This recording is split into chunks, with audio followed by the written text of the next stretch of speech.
Chers auditeurs, bonsoir et bienvenue pour cette nouvelle émission de Parole à notre évêque sur RCF Limousin.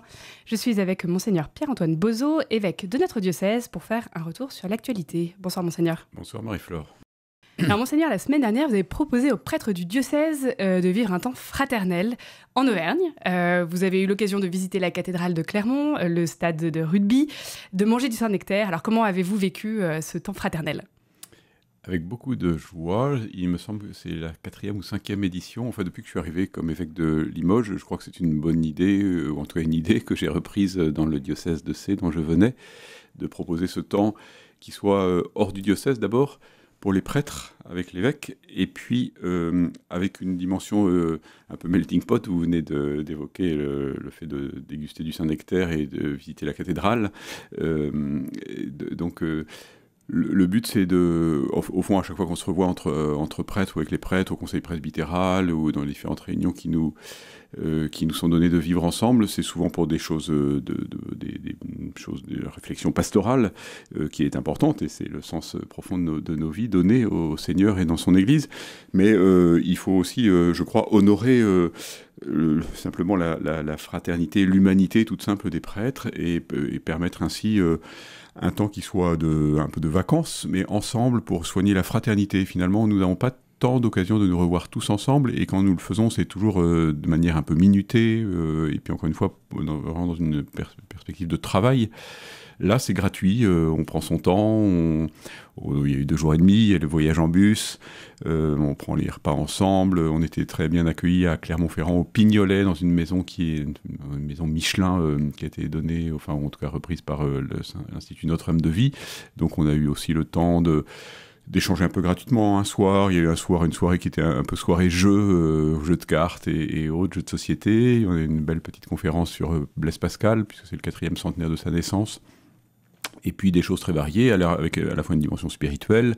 On a pris le temps de la prière ensemble, prier les offices, célébrer la messe.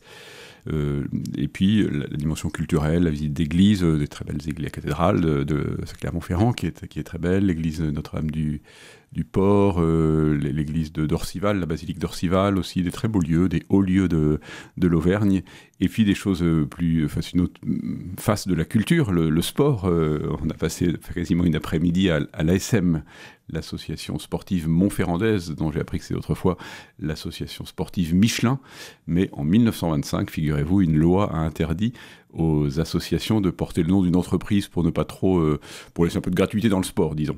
Voilà. Et donc on a passé une après-midi rugbystique, très très très amusante aussi.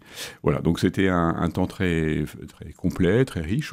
Tous les prêtres n'étaient pas là, mais il y avait nous étions 25, voilà, donc il faut aussi qu'il y ait quelques prêtres qui restent garder la maison et assurer les obsèques en particulier, qui sont souvent ce qui retient les prêtres. Mais je crois que c'est une expérience que les prêtres maintenant ont adopté, mais j'espère qu'on recommencera l'an prochain. Donc on fait ça à pareille époque, début janvier, pour bien lancer l'année. Et je trouve que c'était, de ce point de vue-là, tout à fait réussi. Alors, lors de cette session avec les prêtres, les chrétiens du monde entier ont pu regarder, grâce à KTO, les obsèques du pape émérite Benoît XVI, qui est décédé le 31 décembre dernier. Il était pape lorsque vous étiez prêtre du diocèse de Sées. Alors, qu'est-ce que vous retenez de son pontificat ? Eh bien, ça a été finalement un pontificat relativement bref, surtout en comparaison de celui de Saint Jean-Paul II, qui avait eu un si long pontificat, le 2e ou le 3e de l'histoire, je crois, plus long pontificat, et puis d'un homme déjà relativement âgé, et dont on avait remarqué peut-être beaucoup le contraste après la personnalité, alors même si la fin de la vie de Jean-Paul II était très compliquée et lourde d'une certaine manière, et puis il était complètement diminué physiquement, mais Jean-Paul II, c'était l'athlète de Dieu, comme l'avait appelé, je crois, le cardinal Marty, donc c'était un acteur de théâtre, et ça se voyait, c'était un homme qui avait un rayonnement, une présence et un goût de la rencontre avec des grandes assemblées, des milliers ou centaines de milliers de jeunes dans les grands rassemblements des JMJ, où il était vraiment tout à fait à son affaire. Benoît XVI, c'était un peu l'exact opposé. C'était un homme très discret, on sent qu'il n'aimait pas trop les grands bains de foule, etc., mais qui consentait pourtant à cette phase de son ministère. Et donc, c'était un ministère papal qui a un peu pris à contre-pied de celui de Jean-Paul II dans le style de personnalité, mais cependant qui était en grande continuité parce qu'ils étaient, je crois, exactement sur la même longueur d'onde au point de vue de la... Benoît XVI, le cardinal Ratzinger, qui avait été préfet de la Congrégation de la doctrine de la foi pendant quasiment tout le pontificat de Jean-Paul II, et ils avaient, je crois, une très grande estime l'un pour l'autre, et puis surtout une grande affinité intellectuelle.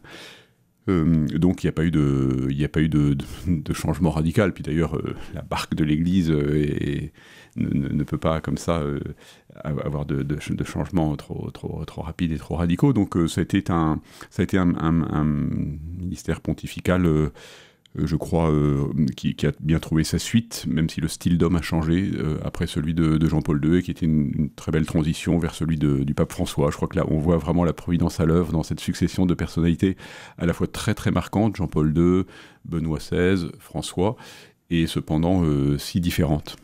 Alors quel héritage laisse-t-il aux chrétiens quel héritage spirituel? Alors je crois que finalement le style c'est l'homme. L'homme Benoît XVI, Ratzinger, marque, on le voit dans toutes les images, les enregistrements qu'on a de lui ou les rencontres que certains ont eu la joie, ça a été mon cas assez peu souvent, mais de faire avec lui.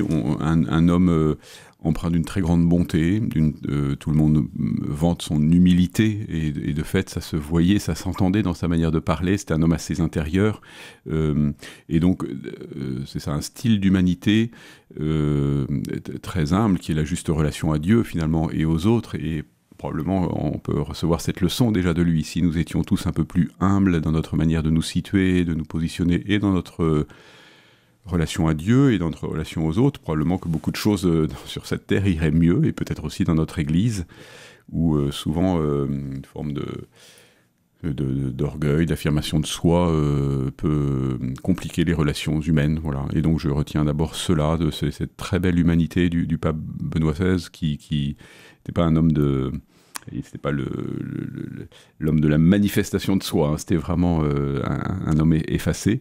Et puis après, moi j'ai été extrêmement marqué évidemment par le théologien qu'il a été, sachant que c'était un très grand intellectuel, tout le monde s'accorde à le reconnaître, mais c'était un intellectuel qui avait très très bien situé le rapport de la foi et de la raison, et qui était d'abord un croyant, un très grand croyant, un spirituel probablement. Enfin, finalement, ce statut de pape émérite, c'était le statut d'un priant.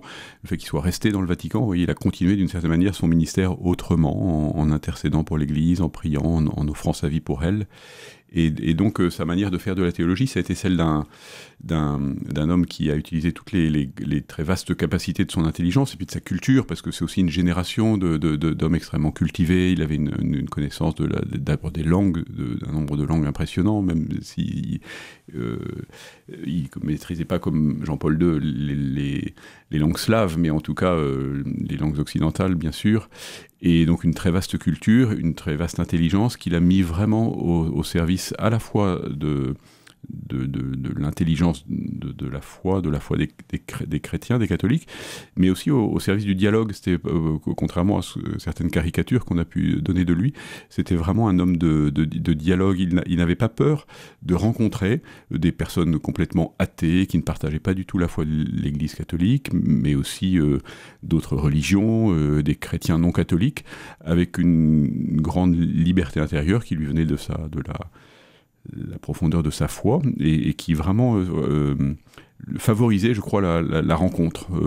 J'ai le souvenir d'avoir lu un petit livre qui avait passé très inaperçu, qui était la mise par écrit d'une rencontre qui a eu lieu autour de l'an 2000 entre Ratzinger, qui était alors préfet de la Congrégation pour la doctrine de la foi, et un philosophe athée, Paolo Flores d'Arquet, un philosophe italien.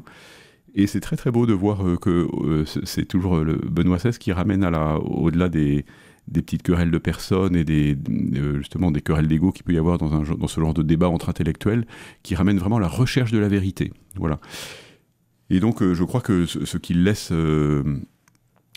comme message, c'est celui d'un homme bon et humble, et puis de ce que on peut mettre une intelligence très perçante au service de la foi, sans écraser personne, mais au contraire en restant vraiment un homme de dialogue.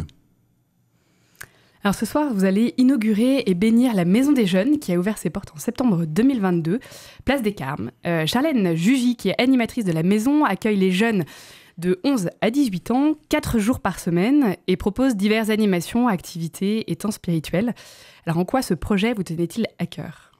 Eh bien, il est né des circonstances. Les circonstances ont été des circonstances un peu tristes du départ des petites sœurs de l'Assomption qui habitaient cette maison, place des Carmes, qui est très très bien située, en particulier pour tout ce qui est le monde scolaire, à la fois des écoles publiques et catholiques, dans l'agglomération de Limoges.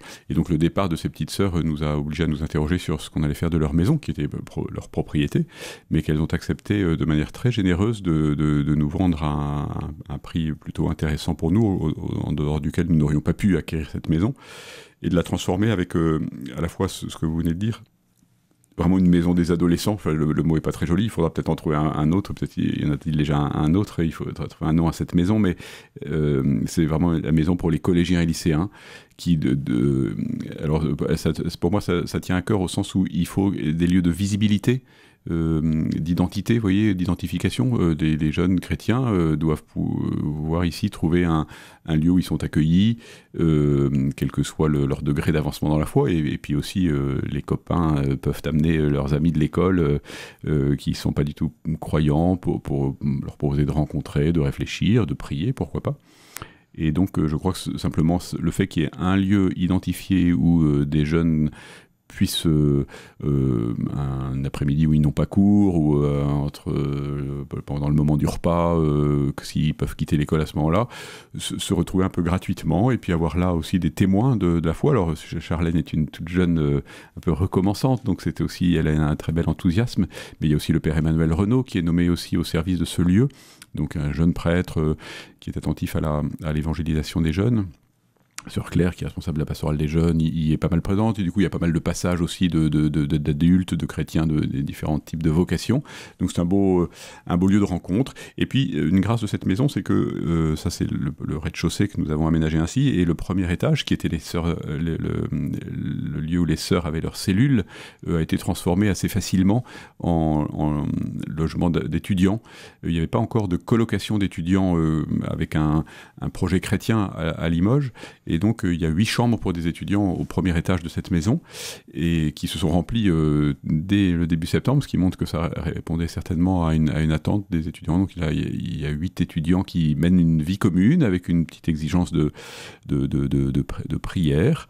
Et ils sont accompagnés là par aussi un jeune couple. Donc voilà, ça fait un ensemble dédié à la jeunesse qui est un beau symbole, je crois. En tout cas, dit que c'est une priorité de l'Église que d'être attentif à l'annonce de Jésus-Christ auprès des plus jeunes. Merci Monseigneur, merci pour ce temps d'échange. Chers auditeurs, je vous souhaite une très bonne soirée avec les programmes de RCF Limousin.